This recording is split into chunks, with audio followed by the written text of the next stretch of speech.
दुनिया का सबसे आदमखोर जानवर जिसने 400 से ज्यादा इंसानों को तड़पा तड़पा कर मार डाला था, जिसे ना तो नेपाल की सेना मार पाई और ना ही ब्रिटिश सरकार के जांबाज शिकारी।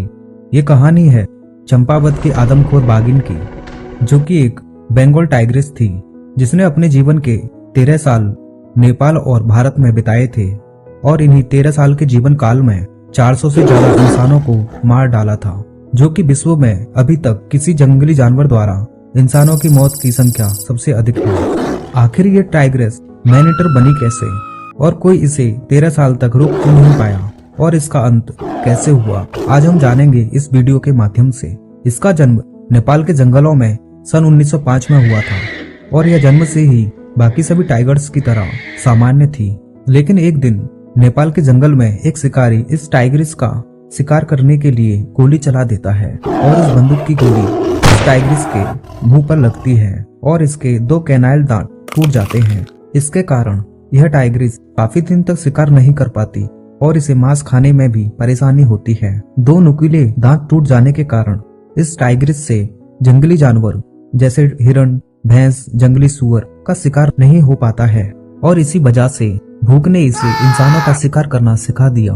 ऐसा माना जाता है इस टाइग्रेस ने पहला इंसानी शिकार एक खेत में काम कर रही महिला को बनाया था और इसके बाद से मानो इसे इंसानी मांस खाने में मजा आने लगा और यह इसकी आदत बन गई और इसने आसपास के गांव वालों पर हमला करना शुरू कर दिया।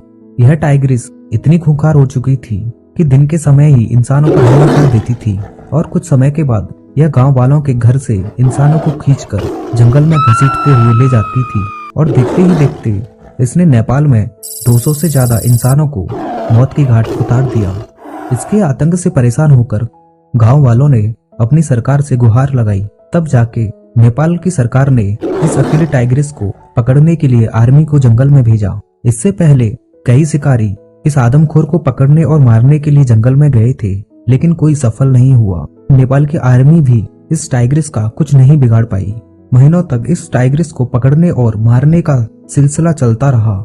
यह टाइग्रेस काफी चालाक थी और जंगल में कहीं छुप जाती थी। जहां आर्मी पहुंचती थी, ये उस जंगल को छोड़कर दूसरे किसी गांव और बस्ती में अपना शिकार ढूंढने लगती थी। जब आर्मी उस गांव में पहुंचती तो यह किसी और गांव में भाग जाती थी। जब नेपाल की आर्मी ने इसके सभी ठिकानों पर कब्जा कर लिया तो यह टाइग्रेस नेपाल बॉर्डर क्रॉस करके शारदा नदी के किनारे किनारे होकर भारत में हिमालय की तराई में बसे कुमाऊं के जंगलों में आ पहुंची और यहाँ इसे एक नया जंगल मिला और शिकार करने के लिए नए लोग। कुमाऊं के जंगलों में भी इस टाइग्रेस ने वैसा ही आतंक और डर फैलाया जैसा ये नेपाल में करती थी। यहाँ भी दिन के समय इंसानों को उनके घर से घसीटकर जंगल में ले जाकर मार डालती थी। इसका आतंक इतना फैल चुका था, सभी लोग मानने लगे थे यह कोई जानवर नहीं बल्कि कोई बुरी आत्मा है जो इंसानों को इस तरह से मार रही है। इस टाइग्रेस ने कुमाऊं के चंपावत डिस्ट्रिक्ट में सबसे ज्यादा तबाही मचाई थी और इसी कारण से इसे चंपावत की आदमखोर बाघिन का नाम दिया गया। और कुछ ही महीनों में इसने चंपावत के 100 से अधिक इंसानों को मार डाला था, जिसमें महिला और बच्चों की संख्या अधिक थी, क्योंकि इस टाइग्रेस के लिए इनका शिकार करना आसान था, क्योंकि महिला और बच्चे ही जंगलों में लकड़ी काटने और अधिकतर काम करने जाते थे। धीरे धीरे कुमाऊं के आसपास के इलाकों में हालात इतने बिगड़ गए कि गांव के गांव खाली होने लगे। लोग अपने घर, खेत और मवेशी छोड़कर शहरों की ओर जान बचाकर भागने लगे। जब भारत में भी हत्याओं का आंकड़ा 200 से अधिक पहुंच गया, भारत में ब्रिटिश सरकार यह जानकर हैरान रह गई और सोचने पर मजबूर हो गई कि कोई जानवर इतनी हत्या कैसे कर सकता है।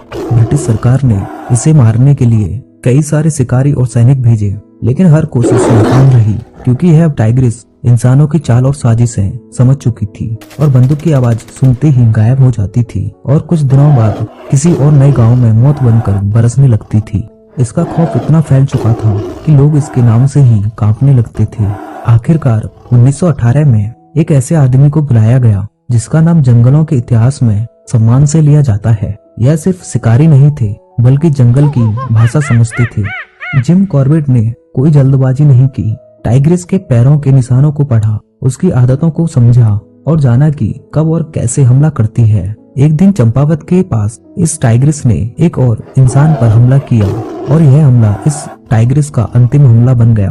जैसे ही जिम कॉर्बेट को पता चला कि एक और व्यक्ति को उस बाघों ने अपना शिकार बना लिया है, वह जल्दी से घटना स्थल पर पहुंचे और घंटों तक जंगल में उस आदमखोर को ढूंढते रहे।